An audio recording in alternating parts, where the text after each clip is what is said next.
मगन कहनो आकड़े पल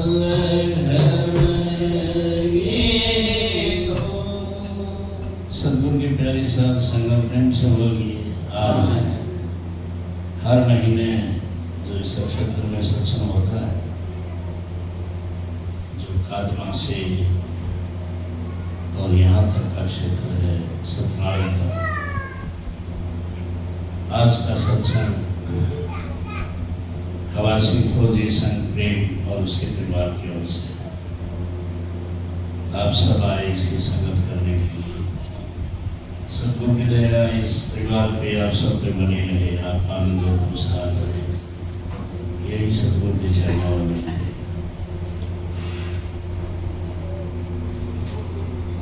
परमपिता ने कहा है, हाँ मगनानंद संसार में आया है किसे सतगुरु मिले न सेवा करे ना जपता महात्मा मेघनाथ जी ने कहा है कि संसार में आए तो किस काम के आया था, किस काम? ना तो सतगुरु मिला, ना सेवा करी, और ना ही निज नाम जो सतगुरु ने दिया है उसका जाप। उसके बिना ये जीवन अधूरा है। क्योंकि देखो कितने लंबे अरसे के बाद, जिसे 84 लाख योनि कहते हैं, तो 3.5 करोड़ वर्ष का अरसा है, वो पूरा होने के बाद तो ये मनुष्य का चोला मिला। और फिर भी हम विषय विकार, काम, क्रोध, लोभ, मोह, अहंकार, इन्हीं में लगे रहे, फंसे रहे, तो रास्ता कहाँ मिलेगा? सबसे पहले विकार है काम। जिसमें काम वासना होगी, नाम के नजदीक नहीं जाएगा, और नाम के नजदीक नहीं गया तो बेड़ा पार। फिर है क्रोध, एक बहुत ही ऐसा रोग है जो खुद को भी सुखाता है और सामने वाले को तो बहुत बुरी तरह से उसमें फंसा देता। बरसों पहले जब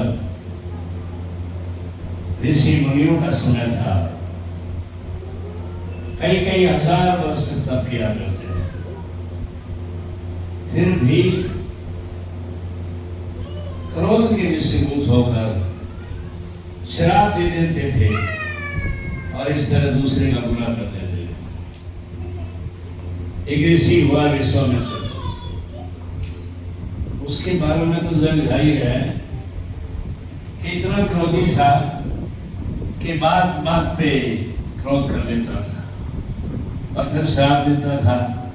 और श्राप ऐसी चीज है कि अगर कमाई वाला कोई ऋषि है तो उसका श्राप फलीभूत होता है।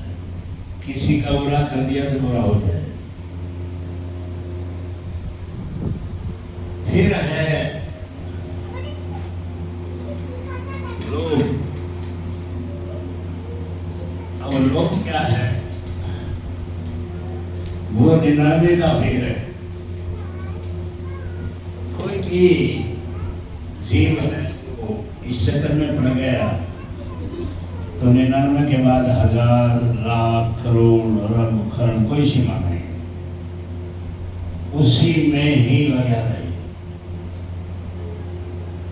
महापुरुषों ने तो यहाँ तक कहा है कि कामी तिरजा, क्रोधी तिरजा, लोभी जीवड़ा नाथ है। जिसको लोभ है, लालच है, वो नहीं देने वाला। तो हमें इनसे बचा कौन सकता है? सतगुरु ही है जो इससे बचा सकता है। नाम दीक्षा देंगे, कमाई का रास्ता बताएंगे, और हमने कमाई करके इन पे काबू पाने देना है। मोह इसी तरह है, बस ये तेरा मेरा पूरा जीवन इसमें लगा देता है। और इसके विषयभूत रामायण, महाभारत जैसे कांड हुए, जिसमें लाखों करोड़ों लोगों को उसके बलि होना पड़ा। तो ये सबसे बड़ी बात है कि हम अपने अपने के चक्कर में रह जाते हैं। इस बात को नहीं समझते तो अपना तो है तो मालिक है।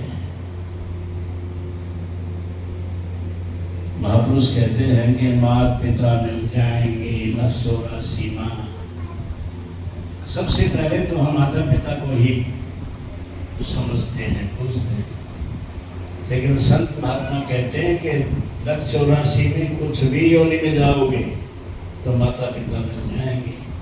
सतगुरु सेवा बंदगी फिर मिलन के ना। सतगुरु की सेवा, बलि का भजन, ध्यान, इसी मनुष्य चोले में मिल सकता और कहीं नहीं मिल सकता। और फिर एक बहुत बड़ा जो विकार है वो अहंकार है। मैं मेरी में ही आदमी लगा रहता है। मेरे मुकाबले का कोई है नहीं। मैं तो बहुत बड़े खानदान से हूँ, मेरे बाप दादा बहुत बड़े रईस हुए हैं, बस इसी में अहंकार में रह जाता है। रामायण की बात आई थी। राजा रावण महाबली, कहते बहुत विद्वान था। इतना विद्वान कि 4 वेद, 6 शास्त्र,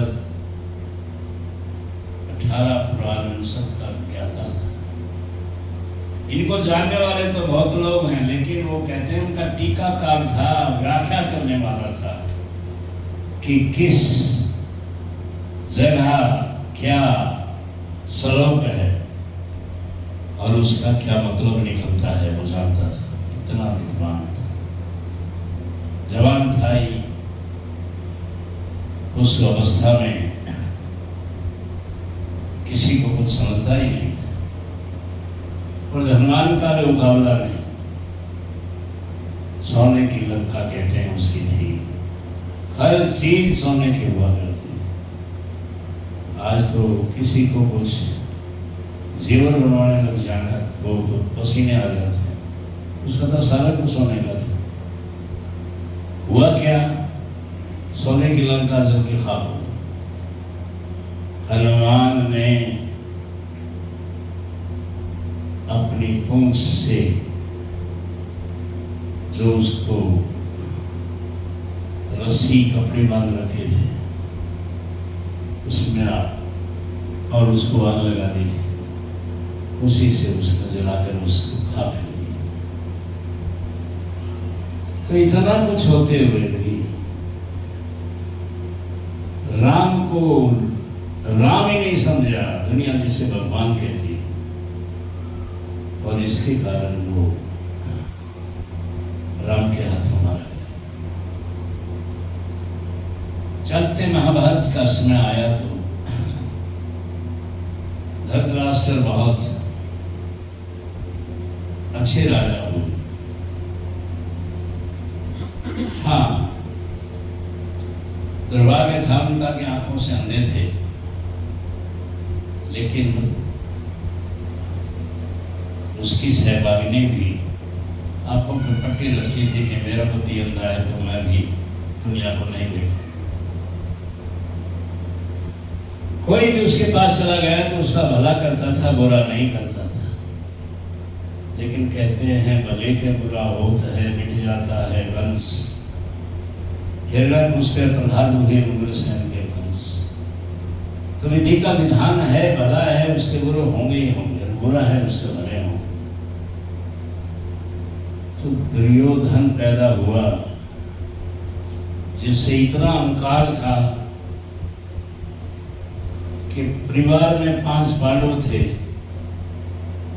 5 गांव देना मंजूर नहीं किया। यहां तक कह दिया कि सुई की जो अणी है उसके बराबर भूमि नहीं दूंगा। तो क्या माने रास्ता। लेकिन कितना बड़ा महायुद्ध उस समय हुआ। 18 सोनी सेना कहते करोड़ में होती है, उसका विनाश होता। तो ये सब चीज सतगुरु के शरण में आएंगी, लेकिन जरूरी है उनके हुक्म में चलेंगे। उनका हुक्म हमेशा जीव के भले के लिए।